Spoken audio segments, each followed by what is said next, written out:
Once upon a time there was a princess who was very beautiful and very haughty. She thought that she was the cleverest person in the world. Her father died, and there was no king, so she decided to be queen. And her counselors used to say to her every once in a while, "Your Majesty, you ought to be married." And she'd say, "Why should I marry? I'm a good queen." And they would say, "Certainly you're a good queen, but you need a husband." But one day one of her chancellors said to her, "Why don't you marry?" And she said, "Why should I marry? What need have I of a husband?" And he said, "Well, suppose we went to war. Could you lead the soldiers in battle?" And she said, "No, I could not." "Very well then, I'll marry. I'll marry any prince who can come here and can hide from me where I can't find him. But if he tries and fails, I'll have his head to decorate my garden wall." 97 princes came and lost their heads. They couldn't hide from the princess because, unknown to anyone, she had a magic tower in which there were 12 windows. And when she looked through those windows, she could see anything that was in the air or on the ground or in the trees or under the ground or in the water or under the water or in the house or outside of the house. Well, one day, 3 princes came. They were brothers. They said they wanted to try, and she said, "Very well, but it will do you no good. You'll lose your heads. But that will make an even 100 heads I have on my garden wall. And surely when I have 100 heads on my garden wall, no one will want to marry me and I can be queen in peace." The oldest brother was to try first, and he decided that he would go down into the deepest, darkest cellar in the castle, where there was no light. Surely she couldn't find him there. So he went down 3 cellars deep under the castle. The princess went into her magic tower, and she looked in the first window, and she didn't see him. She went to the second window, and he wasn't there, but she wasn't worried at all. When she went to the third window, she saw him. She sent her soldiers to bring him up and to put his head up on the garden wall. The second brother was to try then, and he decided that he would go up to the tip-top of the steeple on her tower and hang from the point of it. He said, "Sure, I'll be right up above her head. She'll not be able to see me there." So early in the morning, before the princess was up out of her bed, he climbed the steeple and he hung from the tip of it. And when she got up, the princess went up to her tower, and she looked in the first and the second windows, and she didn't see him. But she didn't worry. She went to the third window, and there wasn't a sign of him. Nor was he in the fourth window. And when she didn't see him in the fifth window, she was frightened. She said, "Can it be possible? Could he be smarter than I am?" And then she went to the sixth window, and lo and behold you, there he was. She sent her soldiers to bring him down and add his head to her collection. The youngest brother came to her then, and he said, "You know, you're not fair about this thing. You ought to give a man 3 chances." And she said, 3 chances? What good would they do you? 3 chances or 10 chances or 100 chances? You would lose your head. I'm smarter than you are. And then she took another look at him, and he was a very good-looking prince. And she said, "Very well, if you want 3 chances, have them." And he said, "I don't know, do I want them? I don't know, do I want to marry such a woman as you are? I'll take a day to think it over." Well, while he was thinking it over, he decided to go hunting. And he took his bow and arrow and went into the forest. Now the first creature that he met was a raven. And he was just going to shoot it when the bird spoke to him and said, "Don't shoot me. How do you know but you might need a friend someday, and I could be that friend?" And the prince was amused at the idea of a raven being his friend. But he said, "Oh, very well. I suppose a man can't have too many friends. If I ever need you, I'll come and call you." Then he walked on, and after a while he came to a river. And just as he reached the river, a great salmon leapt into the air, and he was going to shoot it when the fish spoke and said, "Don't shoot me. Someday you might need a friend, and I could be that friend." And the prince laughed and said, "Well, a man can't have too many friends, I suppose." And on he went. Well, when he was deep into the forest, he met a red fox, and he was just going to shoot it, when the beast stood up on its hind legs and said, "Don't do it. I know I'm going to be your best friend in the world." And the prince laughed heartily, and he said, "Oh, I never saw so many friendly creatures in my life. Ah, well, a man can't have too many friends, I suppose." And he went on back to the princess and told her, "I've decided. I'll take my 3 chances." She laughed at him and said, "Oh, it'll do you no good." Well, that night, after she'd gone to sleep, he went out into the forest and called the raven.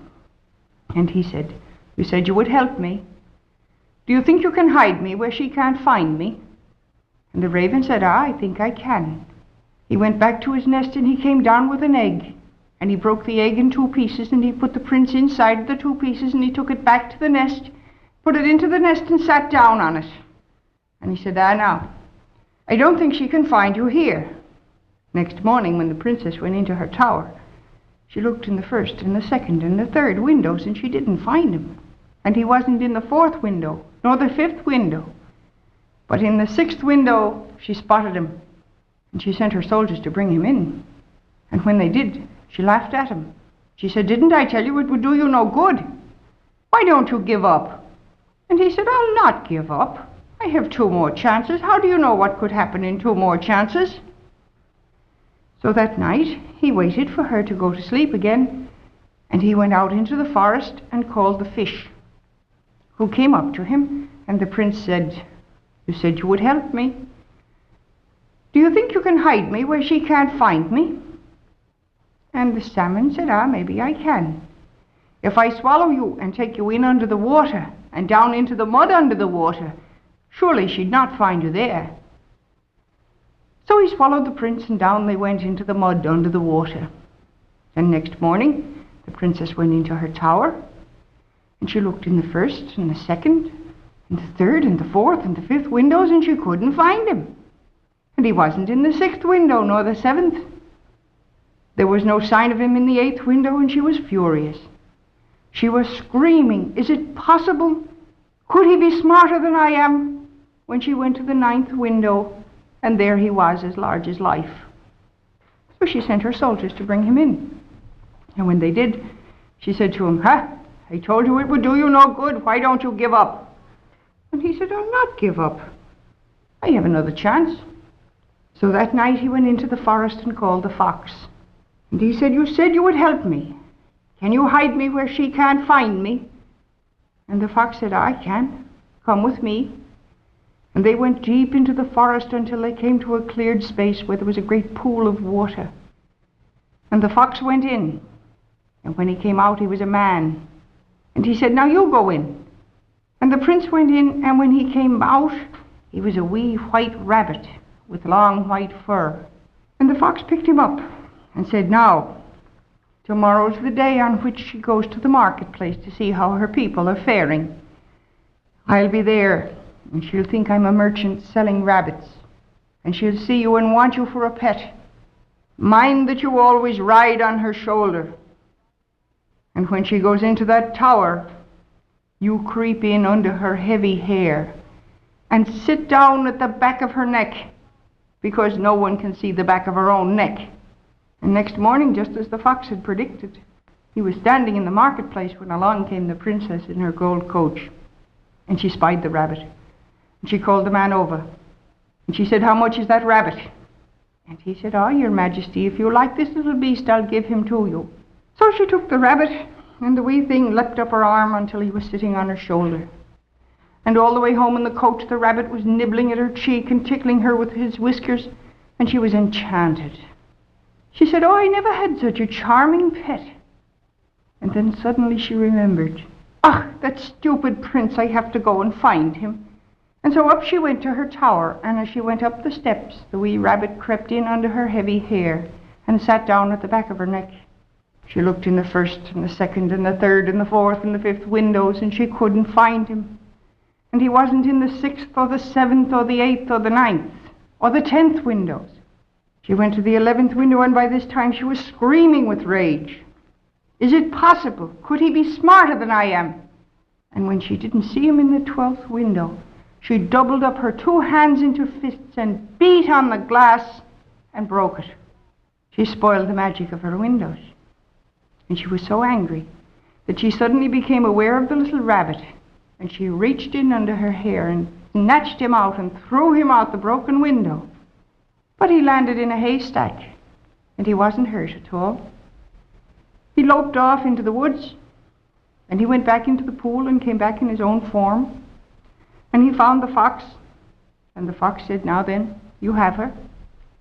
If you can make her admit that you are smarter than she is, you'll break the spell that's on her that makes her so haughty and difficult to live with." So the prince went back, and he crept up the stairs to the tower, and there was the princess still standing in front of the broken window, rigid with rage.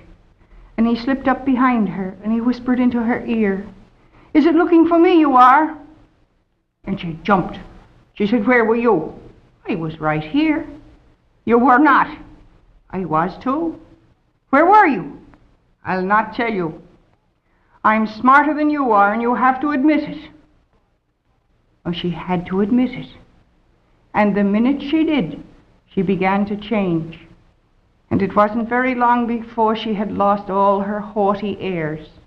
And she was the sweetest person you'd want to have around the house. So the prince married her, and he became king. But he was always smarter than she, because every Thursday when she'd go to market, the fox would come to see the king, and he'd tell him everything that was going on in the kingdom.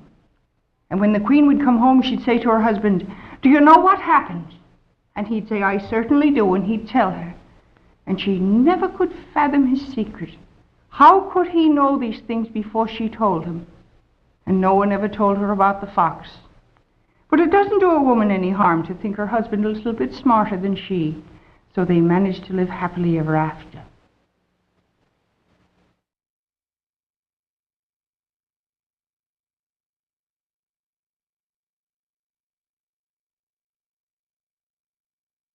Once upon a time there was a king who had 3 sons.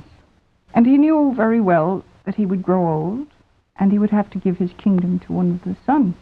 And he didn't want to do it. He thought, if they would only die, I could be king forever. Then he decided that he would send them out on a quest, and make the quest so impossible that surely they would die in the attempt.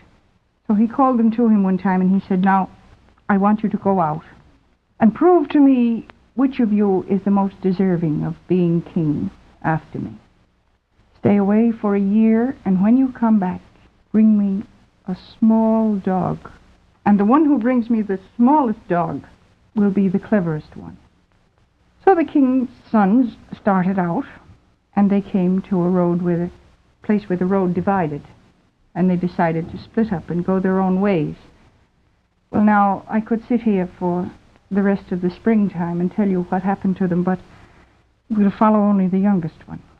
He was riding along, and he came to a town, and he saw a small dog running down the street.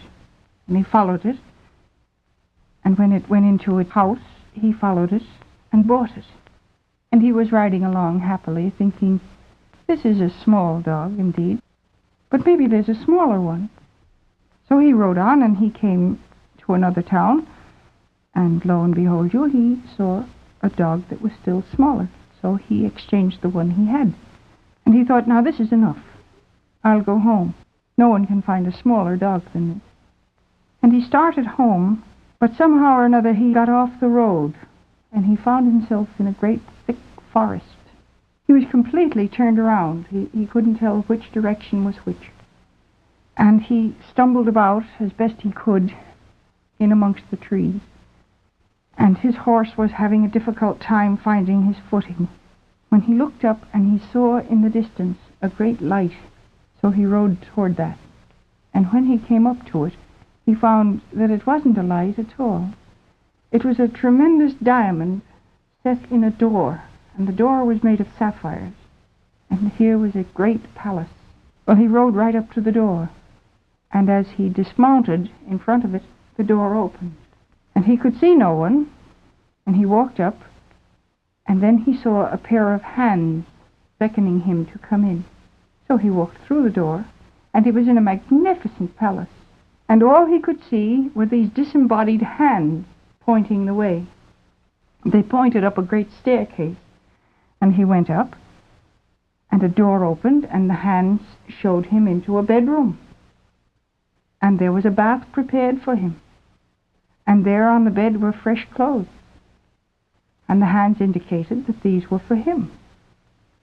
And the young prince was very glad of them, I'll tell you. He was tired, he was weary and dirty. But when he was bathed and dressed and refreshed, the hands came through the door again and beckoned to him, and he followed them. Down the stairs they went, and a door opened, and he was ushered by these hands into a great dining hall. And there was a long banquet table, but only 2 places were set, one at the head and one at the right hand. And the hands went over and pulled out a chair at the right-hand side, and the young prince sat down. And just as he was seated, the door opened, and he had to get up again.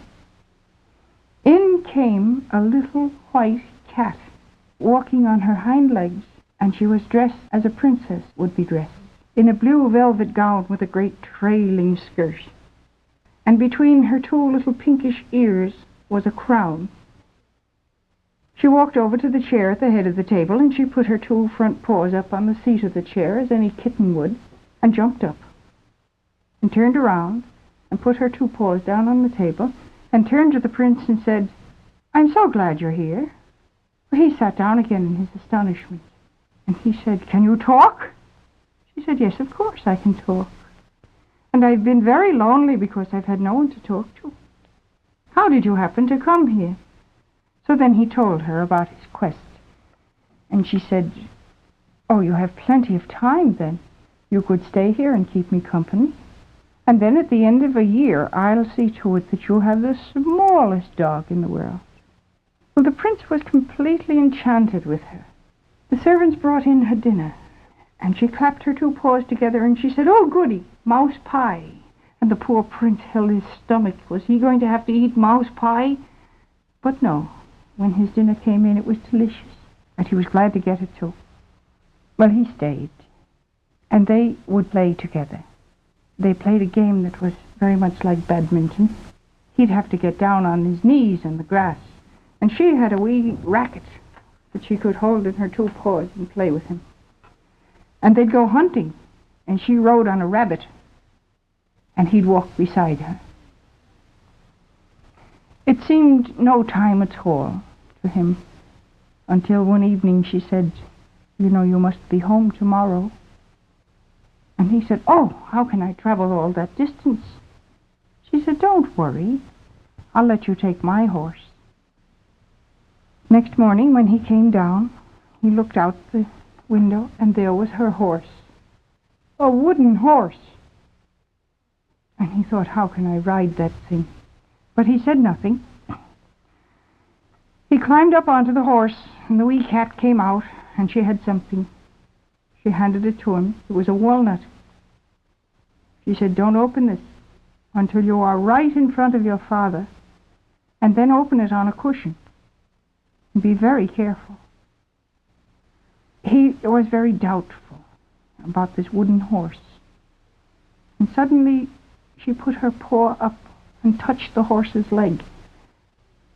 And the horse took off into the air. And he went so fast that he got ahead of the wind, and the wind couldn't catch him again. And when they came down, they were right outside the prince's own castle. His brothers were there ahead of him. And when he came into the great room where his father was, they thought he was empty-handed, and they laughed at him for a booby. But he picked a cushion from a chair and walked up to his father. He knelt down, and he took the walnut shell from his pocket and broke it very carefully over the cushion. And there, inside the walnut shell, lying on a wisp of silk, was a little dog. And the dog leapt out onto the cushion, and he lifted it up to his father, and the king took the wee dog in his hand, and he had to hold it up to his ear to see was it alive at all, and it was. There was a wee bark coming from it. The king was nonplussed. He said, "Oh, surely this is the smallest dog that anyone could conceive of.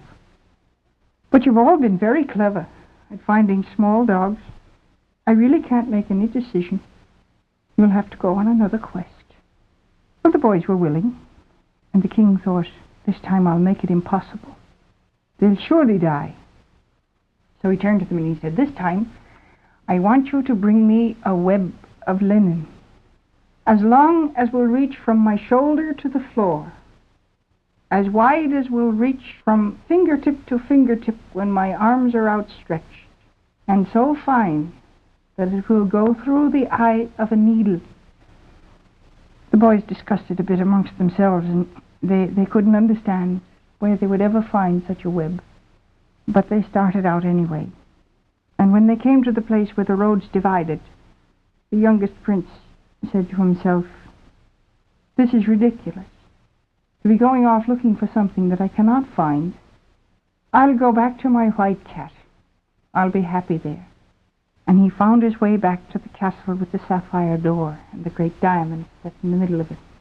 He was no sooner in front of the door than it opened, and the hands beckoned him in. Ah, when she saw him, the wee cat was delighted. She jumped up and down as a kitten will, dragging her train behind her. And she said, "What are you looking for this time?" He said, "I'm not looking for anything. I came back to be with you. My father sent us out on a ridiculous quest.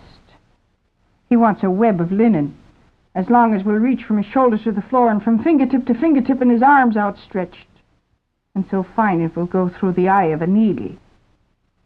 And so I came back to you." She said, "I'm glad you did. I missed you. You stay with me, and when it's time to go home to your father, you'll have what you want." So he stayed with her, and again they had a wonderful year. And at the end of the time she said, "You know you'll have to go tomorrow, but my horse will take you." And he was sure this time that the horse would take him. And when he mounted it in the morning, the wee cat handed him an almond. She said, "Don't open this until you're right in front of your father." And then she touched the wooden horse, and again he flew off into the air. He left the prince in his own garden, and the prince walked in to his father, and his brothers were there ahead of him, and they thought he had nothing to show. And they laughed at him, and they said, "Ah, here he comes, the booby. Look at him. He's been a year away, and he has nothing to show." And the prince said nothing. He walked up to his father, and very trustingly he took out the almond, and he cracked it. And inside of it there was just an almond. But still he didn't lose faith. He cracked the almond in two halves, and in the middle of it there was a grain of wheat. And then his faith began to waver a wee bit. But he split the grain of wheat, and out frothed a linen web. And the king held it up, and it reached from his shoulder to the floor, and from fingertip to fingertip in his arms outstretched.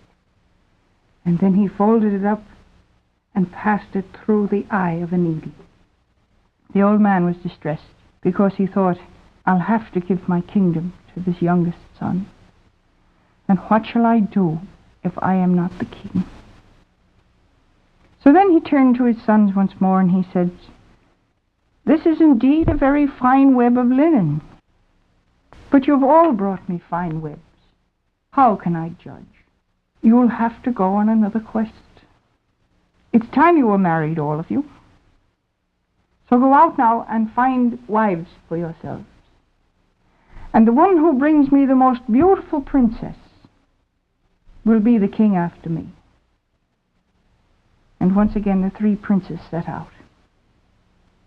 And once again the youngest prince decided, "There is no princess in the world so beautiful as my white cat. I couldn't marry anyone unless I could marry my white cat." And once again he rode off directly to the white cat's castle. And when he came in, the little thing jumped down from the chair where she was sitting and said, "What have you come for this time?" And he said, "I came this time only for you. I was sent out to find myself a wife, and I want no wife unless I can marry you." And she looked up at him with her cat's eyes, and she said, "Do you mean that?" And he said, "Of course I mean it." She ran out of the room then. And when she came back, she was walking on her hind legs, and on her 2 front paws she had a little sword.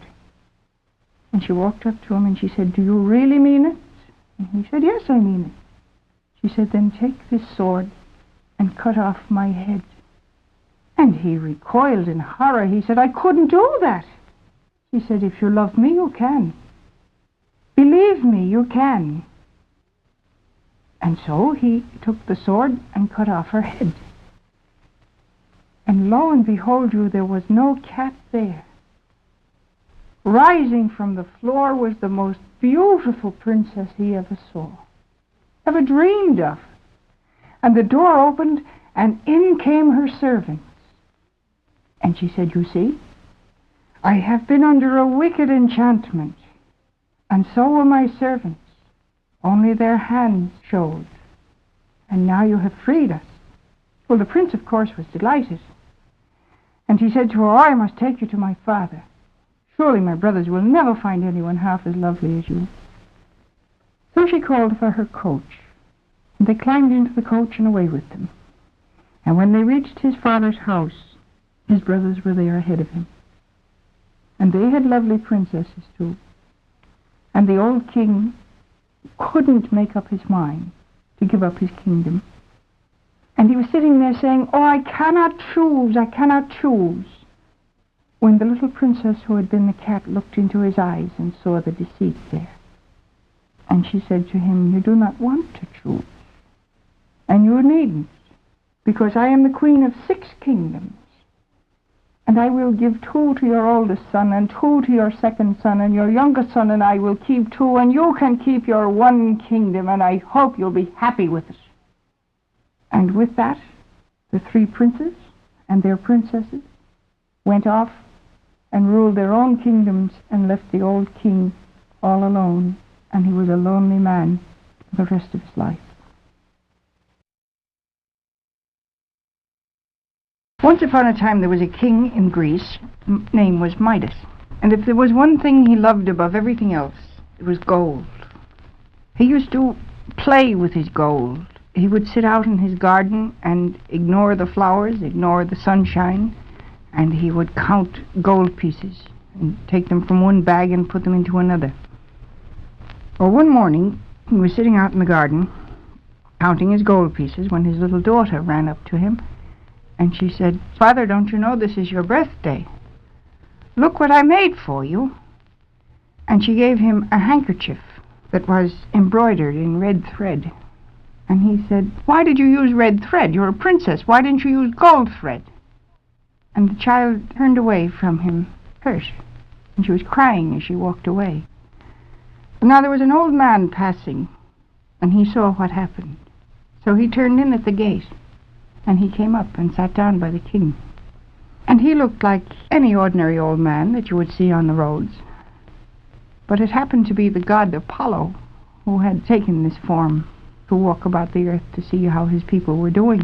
And he said, "Midas, is there nothing you prize more than gold?" And Midas said, "No, gold is the most beautiful thing in the world. I wish everything I touched were gold."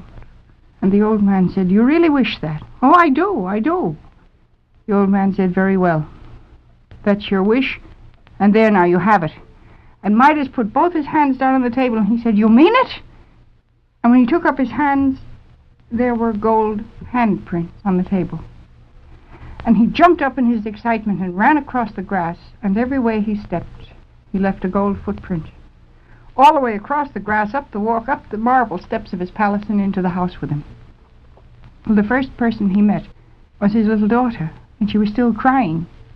And he was sorry, and he went over to her, and he said, "Oh, don't cry anymore, I'm sorry." And he put his hand on her head, and she turned into a gold statue. Well, he said that he was very fond of gold, and everything he touched would be gold. Well, he was hungry, and he went on in to eat, and he picked up a piece of bread and bit into it, and it turned into gold and broke his teeth. He couldn't eat. And here was a great dish of savory meat in front of him, and he was very hungry. Well, he called one of his slaves, and he said, "Here now, I can't eat. You cut this up into little bits for me." And the slave cut the meat into little bits, bite size. And Midas said, now you stand over there, and I'll hold my mouth open.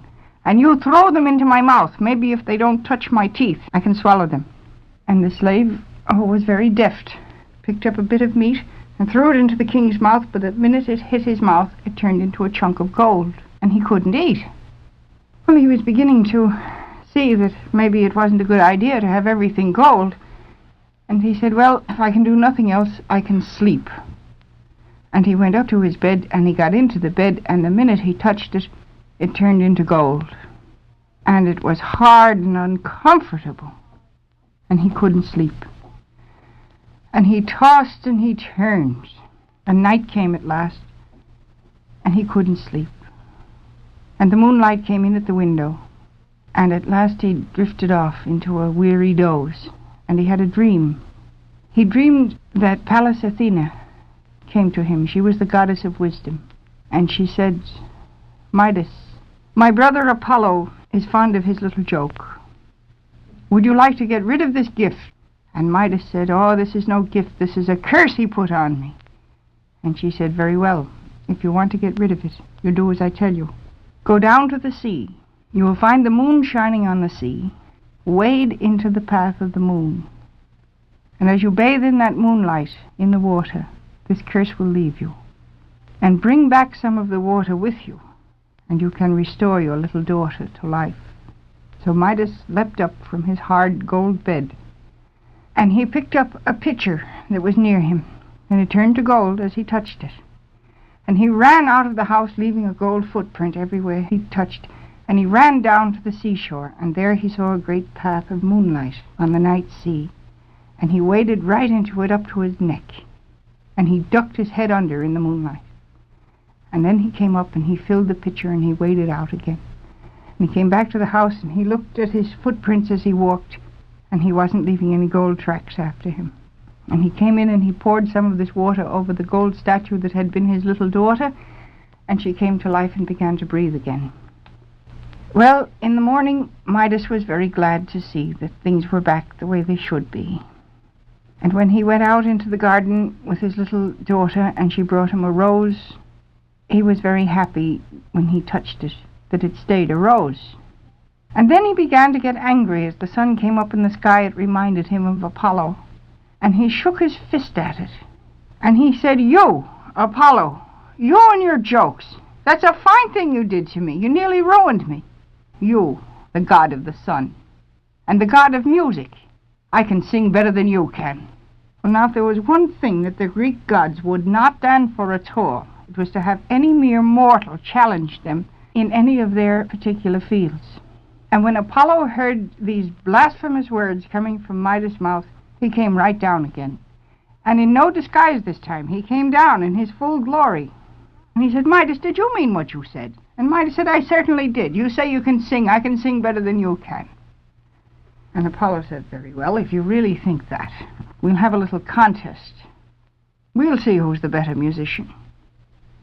And so the servants brought in 2 lyres, and they called some judges, and Apollo sang, and Midas sang.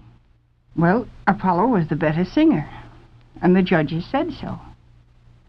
And Midas wouldn't accept their judgment.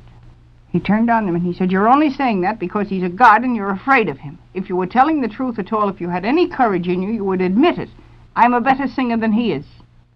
And Apollo smiled at him and he said, Midas, don't be a donkey. You're as stubborn as any donkey. Midas said, I don't care. They're just afraid of you because you're a god, you and your tricks. Well, Apollo went away then, and Midas went back into his palace. And when he got into his room, he felt something very strange on his head. And he put his hands up, and here were 2 great big donkey ears growing out of his head. And he thought, oh, what am I going to do? Everyone will laugh me into disgrace if I appear this way. So he sent for his barber. The barber came in, and Midas said, can you do anything about these? Pointing to the ears, you know. And the barber said, oh, I could, I think. So he took some strips of linen, and he bound the ears down tight to the king's head. And then he draped the whole head in a turban. And he said, now, King Midas, if you always wear this turban, no one will know. And Midas said, yes, no one will know except you. You know. And if you tell a living soul, I'll kill you and your entire family. And the barber said, oh, dear, I wouldn't. I wouldn't breathe it to a soul. And he went out, bowed down with the weight of the secret that he was carrying. Well, he got home, and he was afraid to open his mouth for fear he'd tell. And his wife was very cross with him. She said, well, why don't you tell me what's going on? Here I am in the house all day, and you're out in the city. You see everything. Why don't you tell me some news? And the poor barber was afraid to speak. And he fell into a kind of melancholy fit. He wouldn't talk.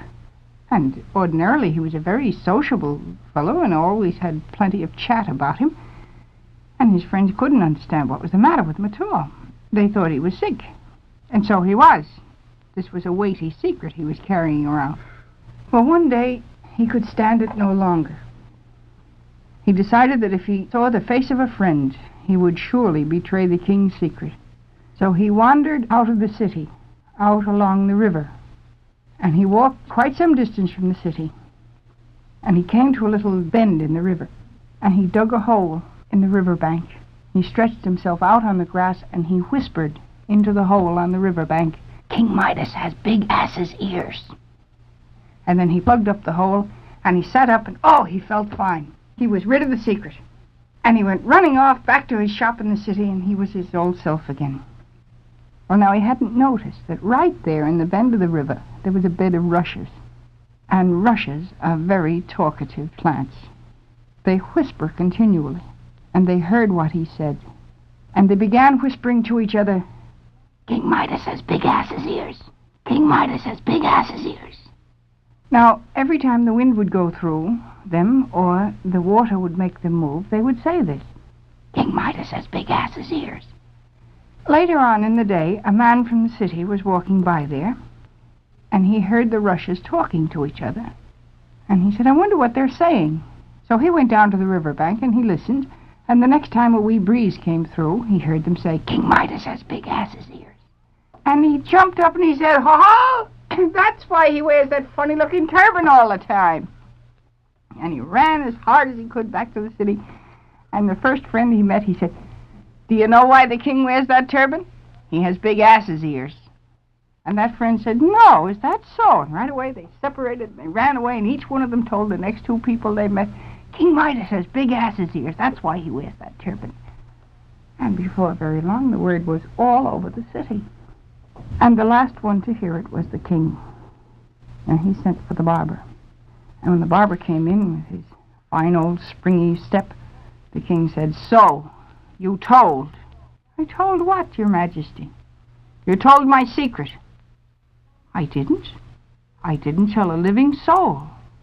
The king said, well, it's all over the city. Well, I don't know how it got out, your majesty. I didn't tell a living soul. What I did was to dig a hole in the earth and whisper it into the earth. But I plugged up the hole again. And the king said, take me out to show me this place. So out they went, out of the city and along the river. And they came to the place where the hole had been dug. And the barber said, there it is, your majesty. You can see I plugged it up again. And Midas bent over for a closer look. And as he did, a breeze came through the rushes. And he heard them saying, King Midas has big ass's ears. He said, ah, it was the rushes who betrayed me. And he turned to the barber. He said, very well, you may go. Then he sat down and he listened. He listened to the reeds talking. King Midas has big ass's ears. And then he looked up at the sun. And he said, oh, Apollo, you were right. I acted like a donkey, and you made me look like a donkey. And it was my stubbornness only that made me insist that I can sing better than you. Of course you can sing better than anyone. That's why you're the god of music. I'm sorry. And as soon as he said that, he felt something on his head, and he snatched off the turban, and he unwound the linen bands, and the ears were gone. He was so delighted that he jumped up and ran home, and he forgot to tell the rushes. And nobody told them. And if you walk along that river today, the great-great-great-great-great-great-grandchildren of those original rushes are still saying, every time a little breeze comes through, King Midas has big ass's ears. Because no one ever told them any different.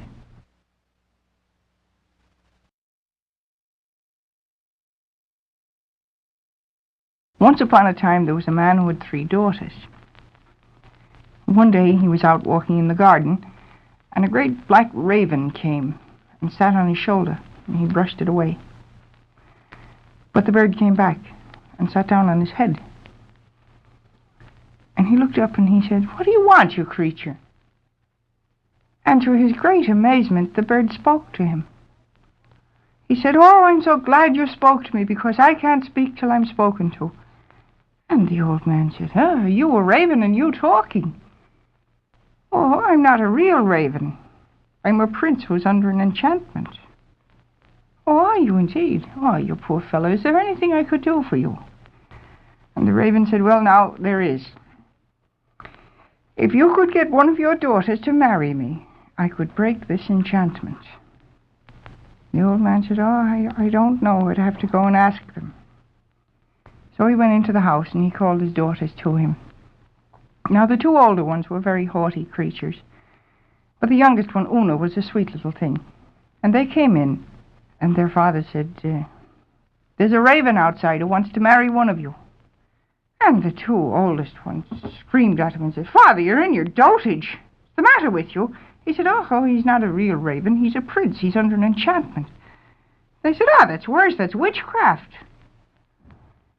And Una said, "Oh, the poor fella. Oh, if it would help him to marry him, I'd marry him." And her 2 sisters picked up their skirts and they swept out of the room, but they stayed behind the door and they peeked through the crack, And in came the raven, and the minute he hit the floor, he turned into the best-looking man they'd ever dreamed about. Well, then they were sorry, but it was too late. Una had said she'd marry him, and marry him she did. And the father called all his friends together for a great feast. Well, one of the sisters nearly turned green with envy. Well, she couldn't stand it, so she put a sweet voice on herself, and she went up to Una, and she said, "Oh, how am I going to live without my little sister? Take me with you." Una said, "I don't know. I'll have to ask my husband." And she went to the prince and asked him, and he said no. He said, "I live in a palace that's full of wonderful and beautiful things. And if that sister of yours asked for so much as a pin, I'd be back under that spell for 7 years. Well, I couldn't take the risk." Well, they begged and they pleaded. And the sister said, "I wouldn't even ask for a drink of water. I'll wait till it's given me." So he weakened, and he took her along. When they got to his castle, and surely it was full of wonderful and beautiful things. And one day they were sitting at dinner, and in came a servant with a tray of fruit. And the tray was gold, but it was so delicately wrought that it looked like frozen lace. And before she thought at all, the sister said, "I wish I had that." And no sooner were the words out of her mouth than there at the head of the table, instead of the handsome prince, was the big black raven. The sister jumped up and she ran out of the house, and she was never heard of again. And Una got up and she was crying and wringing her hands, and she ran around the table to her husband and she said, "Oh, what am I going to do, my poor husband? What'll I do for you?" He looked up and he said, "You'll stop that crying." So she stopped crying. And he said, "Now, I'll tell you what you'll do. I'll be this way for 7 years. You'll go down the road here to the castle of the White Countess, and you'll hire yourself to her as a laundress for 7 years. And mind that you'll never use any of the money that she pays you." Una said, "Certainly I'll do it if you say so, but I've never washed so much as a handkerchief in my life. How could I be a laundress?" And he held out his wing. He said, "Here, take a feather out of my wing." So she pulled out a long feather, and he said, "Put it under your armpit." And she did that. He said, "Now, when you want a thing done, touch the feather and say, 'By the feather of my wing, I wish it were done.' And it will be. Or if you want something to stop, you may stop it by the feather of my wing." Well, they went off then, with the raven flying ahead to show the way. And they came to the castle of the White Countess.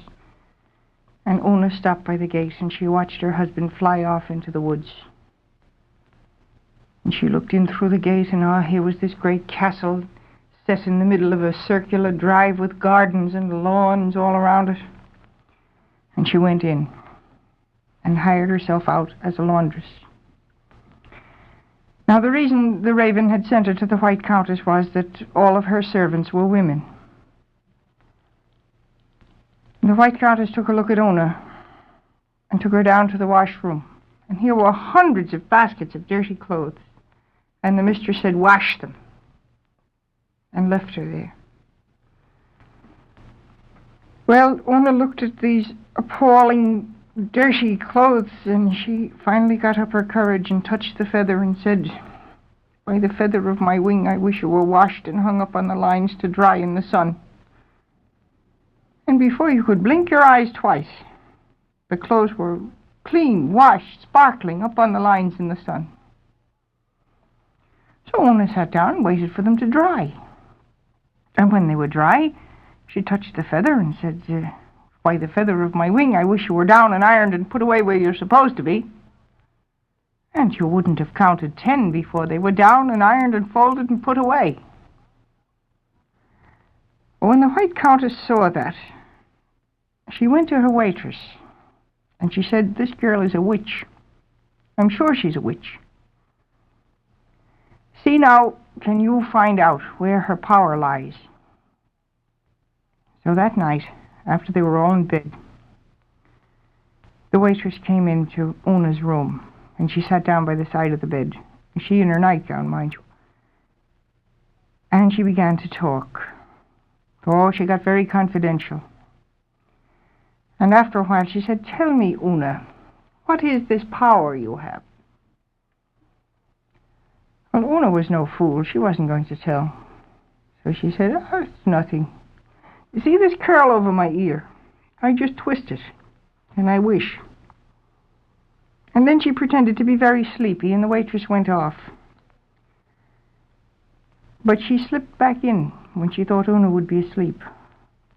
And she was just bending over to cut off this curl when Una touched the feather and said, "By the feather of my wing, I wish you were doing what you're supposed to be doing."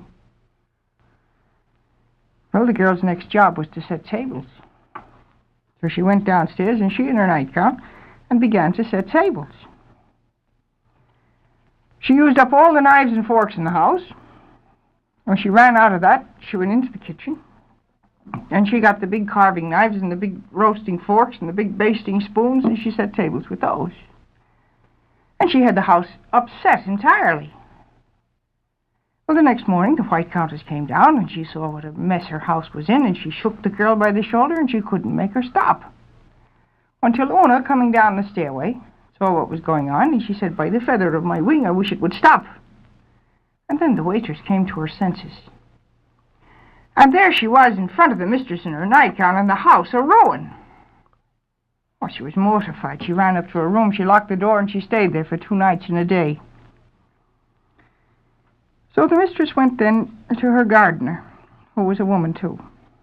And she said, "I know this woman is a witch. See what you can do to find out for me now.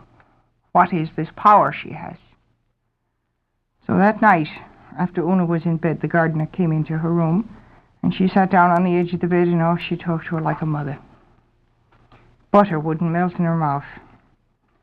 And after a while she said, "Tell me, child, what is this power you have?"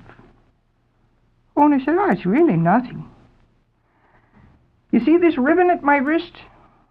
I just stroke it, and I wish." And then she yawned, and oh, she was very sleepy, you know. So the gardener went out, and after a while she slipped back in again. And she was just bending over to snatch the ribbon when Una touched her feather and said, "By the feather of my wing, I wish you were doing what you're supposed to be doing." And away went the gardener, and she in her nightgown, and began to dig. Well, she dug. She dug up all the beautiful lawns around the castle. And she transplanted shrubs that had been there for years out into the middle of the circular driveway. And she kept it up all night long. And in the morning, when the White Countess came down, her gardens were a ruin entirely. And she rushed out and she tried to make the gardener stop digging, and she couldn't. Until Una looked out of the window and touched the feather and said, "By the feather of my wing, I wish it would stop." And then the gardener came to her senses, and there she was in her nightgown in front of the mistress, and she mud from her heels to her head, and the garden's a ruin. She didn't know what to do. She didn't know where to look. She rushed up to her room, and they didn't see any hide in her hair of her for a week. So the mistress went then to her coachman, who was a woman too. A great big strapping Amazon of a woman. And she said, "Find out for me. What is it this girl does?" So that night, when the house was quiet and everyone was in bed, the coachman stamped into Una's room. And she in her nightgown. And she said, "Tell me what this power is or I'll kill you." Una said, "Oh, well, by the feather of my wing, I wish you were doing what you're supposed to be doing." And away went the coachman, down to the stable. She got out the big coach and she put 6 horses into the harness. And she drove it around to the side of the castle, and she went up into the mistress's room, and she hauled the countess out of her bed, and she in her nightgown took her down and plumped her into the coach and got up on the box and began to drive. Around and around and around and around the circular drive until she was dizzy and the horses were dizzy and the mistress was nearly crazy with screaming. But they couldn't stop. Until, in the morning, Una looked out of the window and said, "By the feather of my wing, I wish it would stop." Well, then, the countess called all the servants together. And she said, "This woman is a witch. I know she's a witch. But she's harmless, it seems. And she's a good laundress, and they're hard to get. So let her alone. But at the end of 7 years, gather here in the hall to say goodbye to her, don't you know? And let each one of you have a stick behind her back, and we'll beat her to death." So Una stayed there for 7 years. Everything she wanted done was done by the feather of my wing.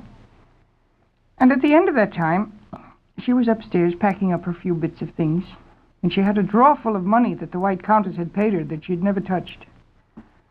And she looked out the window, and there, coming up the road, she saw her husband. So she knew he was all right, and she started down the stairs. And there they were, all gathered in the great hall to say goodbye, so she thought. And each one of them had a hand behind her back. So as she came down the stairs, they came out with these sticks, and they were going to beat her. When she said, "By the feather of my wing, I wish you were all beating on each other, and all of you beating the mistress too." And then they began a fight such as has never been seen since in Ireland. Their eyes were black, and their hair fell down, and their clothes were torn, and their noses were bleeding. And the front door opened, and in came the prince. And he looked up at Una, who was standing on the stairs to be out of the melee. And he said, "I think you could stop it now." So she said, "By the feather of my wing, I wish it would stop." And they stopped, and you know, most of them fell down in dead faints where they stood. They were that worn out with fighting. But not the mistress, not she. She looked over and she saw the prince, and then she looked up at Una, and she suddenly realized what had happened. Now, Una hadn't known it, of course, but this White Countess was the very witch who had enchanted the prince in the first place. And when she realized that her own magic had been turned against her, she did what all witches do when they're angry. She began to swell. And she swelled and she swelled and she swelled until she burst. And she and her castle and her servants disappeared. They were never seen in Ireland again. And as for Una and the prince, so they went back to his castle and they lived happily ever after. Why wouldn't they?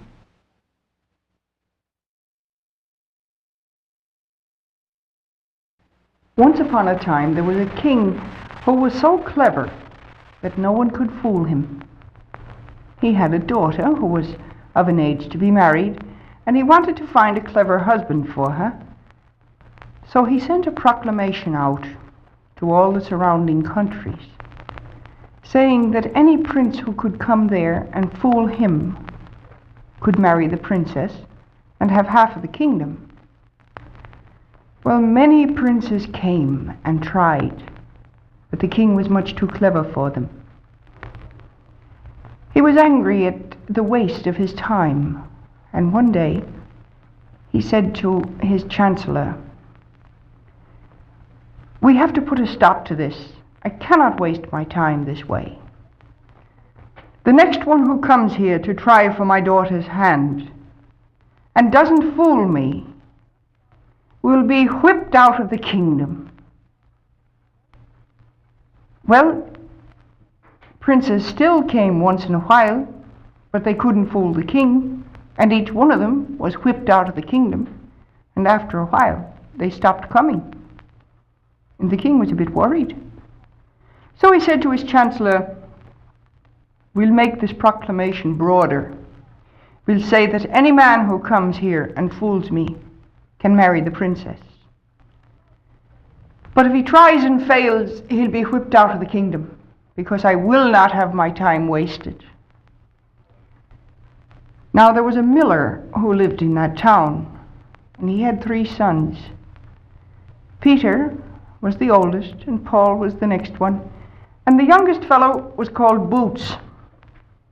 And they thought he was the fool of the family, because he used to sit by the fire and shine all the boots in the house, and he never had very much to say. Well, now when the king issued this second proclamation, Peter said to his father, "I think I'll go and try to fool the king. I'd be as good a husband for the princess as the next man."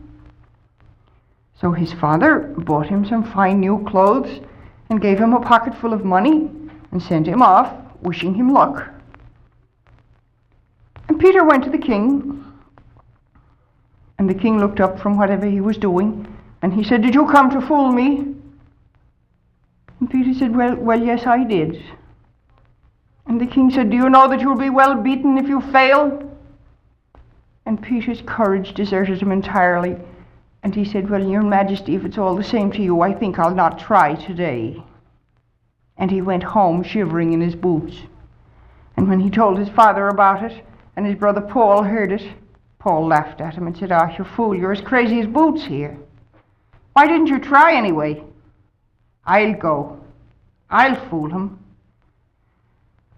So the father bought some new clothes for Paul and gave him a pocket full of money and sent him off, wishing him luck. And Paul went right to the king. And the king looked up from his busy work at his desk, and he said, "Did you come to fool me?" And Paul said, "I did. Look out the window. There's a black bird with white stripes out there." The king said, "Oh, it's a magpie. I saw it this morning." And then he called his soldiers and said, "Here, take him out and beat him." So Paul went home with only a new suit full of sore bones to show for his journey. And when he was telling his father about it, Boots spoke up. And he said, "You know, I think I'll go try." And with that they all began to laugh. And the father said, "Who, you, the fool of the family? Could you succeed where your 2 smart brothers failed?" Boots said, "Well, I could try anyway."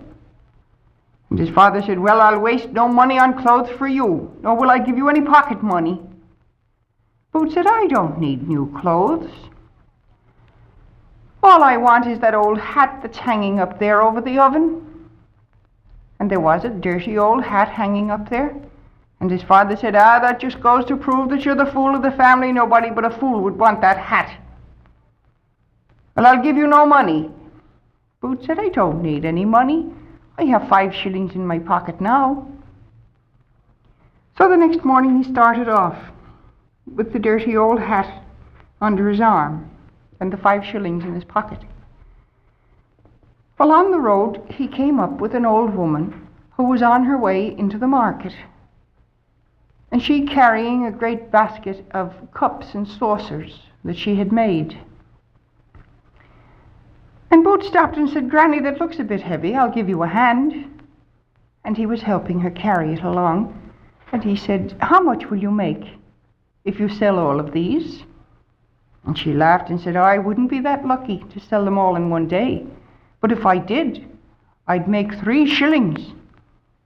Boots said, "Would you indeed? I'll give you 5 shillings if you'll do as I tell you." And he told her what to do, and she agreed.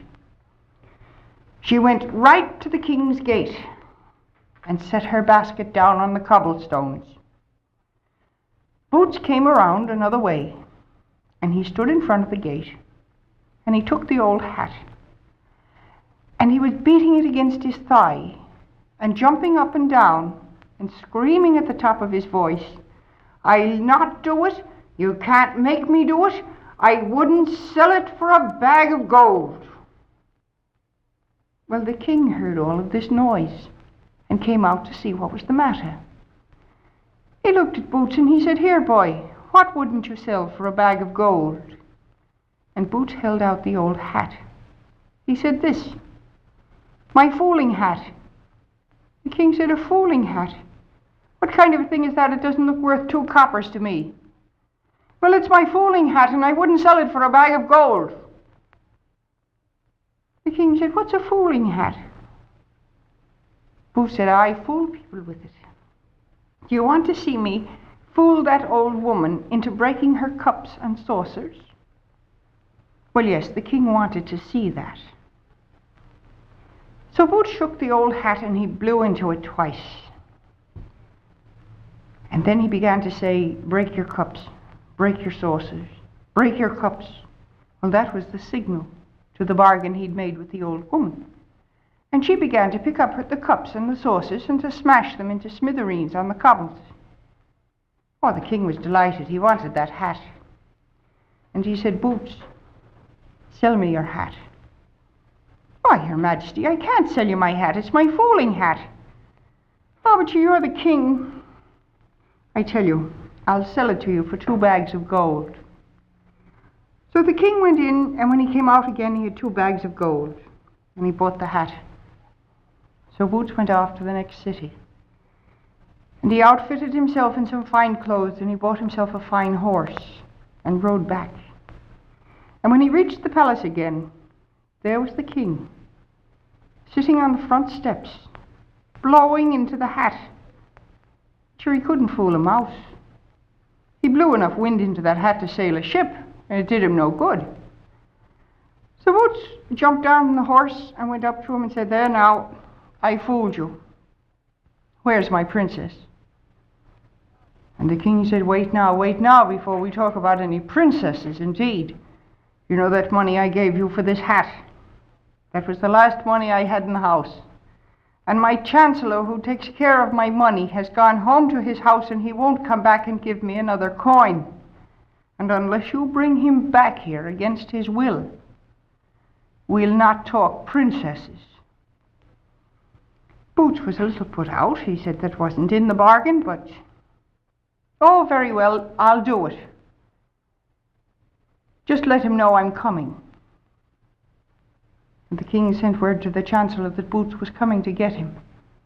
And the chancellor called 100 soldiers and set them to guard his house. But Boots didn't bother with any soldiers at all. He went to the miller, and he got a great bag, big enough to hold himself.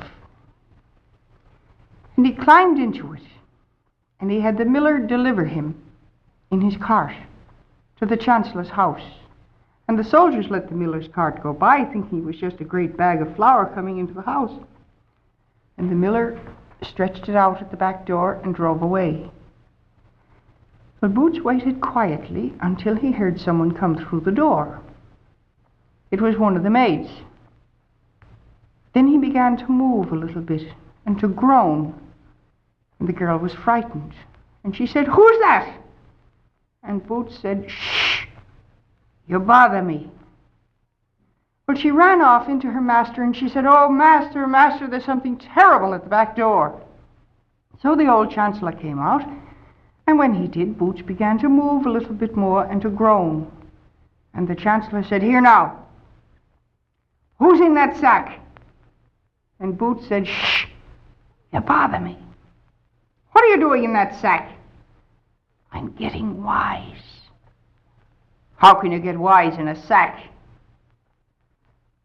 "This is the sack of wisdom."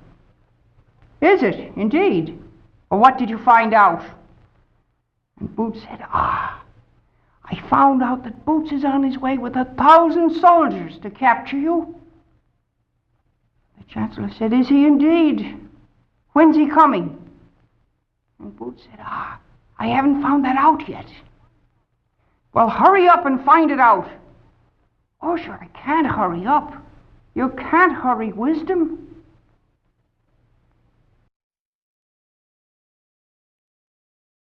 The Chancellor was impatient. He wanted to know. So Boots said, I'll tell you what I'll do. I'll let you into the sack, and maybe you can find out for yourself. And the old man agreed.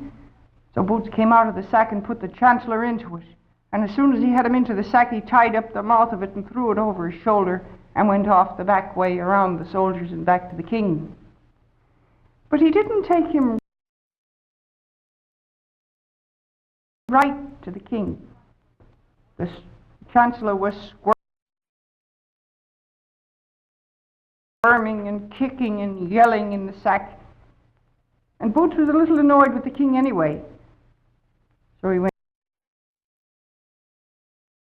down to the pigsty, and he threw the Chancellor in with the pigs. And then he went up to the king and said, well, there's your Chancellor. Where? Down with the pigs. And the king had to wade down there through all the mud in the pigsty to get the Chancellor out. Then he was annoyed with Boots. So that when Boots said, where's my princess? The king said, we'll talk about that in the morning. If you can pick her out from 83 girls, you may have her. Next morning they led poor Boots into a great ballroom, and there were 83 girls, all dressed in silks and satins with their hair done up on their heads. You wouldn't know which one was the princess. He took a look at them, and he turned to the king and he said, I'll need a few minutes. You may take a few minutes indeed. So Boots went down to the stable, and he caught a good fat mouse and put it into his pocket. Then he came back to the room where the girls were, and he took out the mouse, and he threw it amongst them, saying, here, girls, look at the pretty mouse. And with that, they were screaming and yelling and jumping up on chairs and tables and anything else they could climb up on, all except one, who fainted. And the others jumped down and began to chafe her wrists and bring her water. And Boots said, that's the princess, because she gets all of the attention. And of course he was right. There was nothing the old king could do about it. He had to let Boots marry his daughter. And when the old man died, Boots became the king, and he was the best king they ever had in that country then or then after.